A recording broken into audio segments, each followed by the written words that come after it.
India கூட்டணி INDI கூட்டணி. இந்தியான்னு வந்துடும். ஐஎன்டிஐ கூட்டணி.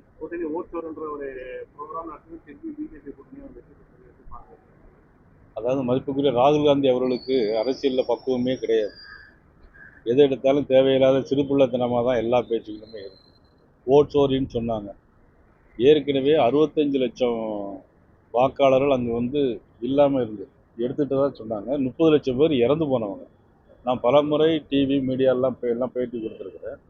30 லட்சம் பேர் இறந்து போனவங்க, 28 லட்சம் பேர் அங்கே வெளியூருக்கே போயிட்டாங்க. மீதி ஒரு 7 லட்சம் பேர் தான் அந்த டிஃபரன்ஸ் இருந்துச்சு. ஆக இந்த மாதிரி சூழ்நிலையில் இன்னைக்கு தமிழ்நாட்டில் நீங்கள் பார்த்தீங்கன்னா நேற்று மாலை வரையிலும் 40% தான் பிஎல்ஓ கொடுத்துருக்கதா சொன்னாங்க. ஆனால் இரவோடு இரவாக எங்கேருந்தோ உத்தரவு இன்னைக்கு காலையில் 100% எல்லாம் முடிச்சிட்டோம் அப்படிங்கிற மாதிரி ஒரு தகவல் வந்தது. ஆக தமிழ்நாட்டில் தான் இன்னைக்கு பயந்து போய் இன்னைக்கு அவசரமாக இன்னைக்கு பிஎல்ஓக்களுடைய வேலைகளை முடிக்க விட்டு தேவையில்லாத விஷயங்களை தமிழ்நாட்டில் பண்ணிட்டு இருக்காங்க. பீகாரில் இன்னைக்கு நம்மளுடைய முதலமைச்சர் கூட இன்னைக்கு போயிருந்தாங்க பிரச்சாரத்துக்கு.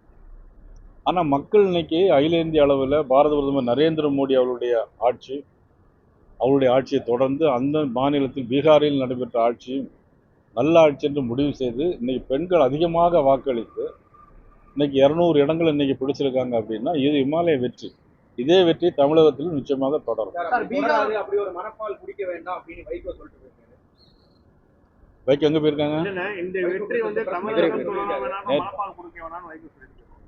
அதாவது பேச்சில் வேணும். அண்ணன் வைகோ அவர்கள் எங்கள் ஊரை சேர்ந்தவர், நான் பெரிதும் நேசிக்கக்கூடிய ஒரு தலைவர். அவரை பற்றி நம்ம நான் ரொம்ப கமெண்ட் சொல்லக்கூடாது. அவர் சொன்னது இதுவரையிலும் எதுவுமே நடக்கவில்லை.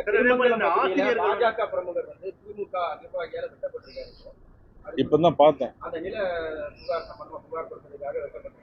அதாவது இன்னைக்கு திமுக எல்லாருமே கட்சிக்காரங்களுமே அடுத்தவங்கள தாக்கிட்டே இருக்காங்க.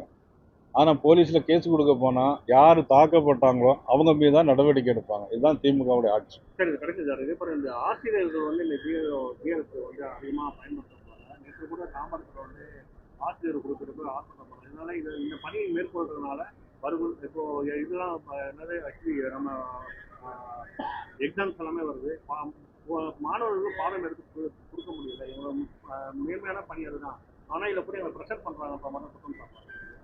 இல்லை, மாநில அரசாங்கம் தான் அந்த பணியை செய்யணும். தேர்தல் ஆணையம் சொன்னால் கூட அந்த பணியை முழுமையாக செய்ய வேண்டியது மாநில அரசாங்கத்தினுடைய கடமை. அது அந்த மாதிரி ஆசிரியர்களுக்கு பாதிப்பு இல்லாத வரை அடுத்த அரசு ஊழியர்களை எப்படி பயன்படுத்த வேண்டுமோ என்பது அது நிர்வாகத்தினுடைய ஒரு குறைபாடாகத்தான் இருக்கிறது. நேற்று மாலை வரையிலும் 40% தான் கொடுத்துருக்காங்க. இன்னைக்கு காலையில் பார்த்தீங்கன்னா 100% பணியை முடிச்சுட்டதாக சொல்லுறாங்க. இப்போ நீங்கள் சொல்கிறீங்க ஆசிரியர்கள் ரொம்ப மனசு கஷ்டப்படுறாங்கன்னு சொல்கிறாங்க. அதில் அந்த எல்லாமே முன்னுக்கு பின் முரணாகத்தான் இருக்கு.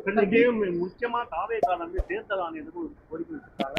அனைத்து கட்சி கூட்டத்தில் தாவேக்காவை நீங்கள் கூப்பிடணும், எங்களை கூப்பிடுறதே கிடையாது ஒரு கோரிக்கை வச்சிருக்காங்க. ஏன்னா நாங்கள் ஒரு அங்கீகரிக்கப்பட்ட தொடங்கிருக்கோம். ஆனால் எங்களை அனைத்து கட்சி கூட்டத்தில் அழைக்கிறது ஒரு கட்சி ஒரு தேர்தலை சந்தித்து அங்கீகாரம் பெற்றிருந்தால்தான், அங்கீகாரம் பெற்று அதுக்கு பிறகு தான் அவனுடைய அழைப்பு கொடுப்பாங்க. இப்போதான் நீங்கள் ஆரம்பிச்சிருக்கீங்க. அது அது எந்த அளவுல தேர்தல் ஆணையம் எடுக்குங்கிறத பொறுத்து நம்ம சொல்லணும். பீகார் தேர்தல் முடிவுகள் புதிய உத்வேகத்தை பாஜக தொண்டர்களுக்கு கொடுத்திருக்கதாக மோடி அவர்கள் சொல்லியிருக்காரு. தமிழ்நாட்டிலையும் பீகாருடைய ஃபார்முலா கொண்டு வரப்படுறாங்க சார். அங்க ஒரே சரிசமமான தொகுதிகளில் அங்க போட்டிட்டாங்க. அதே போல இங்க அதிமுகவும் பாஜகவும் சரிசமமான தொகுதிகளை போட்டியிட வாய்ப்பு இருக்கா? அதாவது பீகார்ல மக்கள் வெற்றியை தந்திருக்காங்க. அதே உத்வேகம் இன்னைக்கு பாரதிய ஜனதா கட்சியினுடைய தொண்டர்களுக்கு எல்லாருக்குமே இங்க தமிழ்நாட்டிலையும் வந்திருக்கு.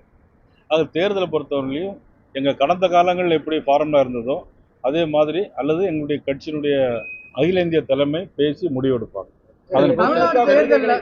பார்த்து பாஜகவும் அடிமை அதிமுகவும் பயப்படுறது உதயநிதி பேசியிருக்காங்க. இந்த பாசிசம் அடிமைங்கிற வார்த்தையை ரெகுலரா பயன்படுத்துறாங்க. அவங்களுடைய கொள்கையை பார்த்து பயப்படுறதா சொல்றாங்க. இது எப்படி பாக்குறீங்க? அடிமைத்தனம் திமுகவில் மட்டும்தானே இருக்கு. எங்கள்கிட்ட எங்க அடிமைத்தனம் இருக்கு? நேற்று ஒரு தலைவர் இருந்தார், இன்னைக்கு நான் ஒரு தலைவர் வந்திருக்கேன், நாளைக்கு இன்னொரு தலைவர் வருவார். அடிமைத்தனம் யார்கிட்ட இருக்கு? இன்னைக்கு மதிப்புக்குரிய கலைஞர் அவர்கள் முதலமைச்சராக இருந்தாங்க. அதன் பிறகு மதிப்புக்குரிய ஸ்டாலின் அவர்கள் இருக்காங்க. இன்னைக்கு துணை முதலமைச்சர் அவங்க குடும்பத்திலே ஆக்கியிருக்காங்க. இவங்களை தவிர மதிப்புக்குரிய யார் சொன்னாலும் அடிமைன்னு சொல்கிறாங்கல்ல, அவங்கள்ட்ட ஒரு வார்த்தை கேளுங்க. இவங்களை தவிர வேற முதலமைச்சர் வேட்பாளர் யாரையும் அறிவிக்க முடியுமா அப்படின்னு மட்டும் கேளுங்க. அப்போ அடிமைத்தனம் எங்கே இருக்குங்கிறது தெரியும். நன்றி, வணக்கம்.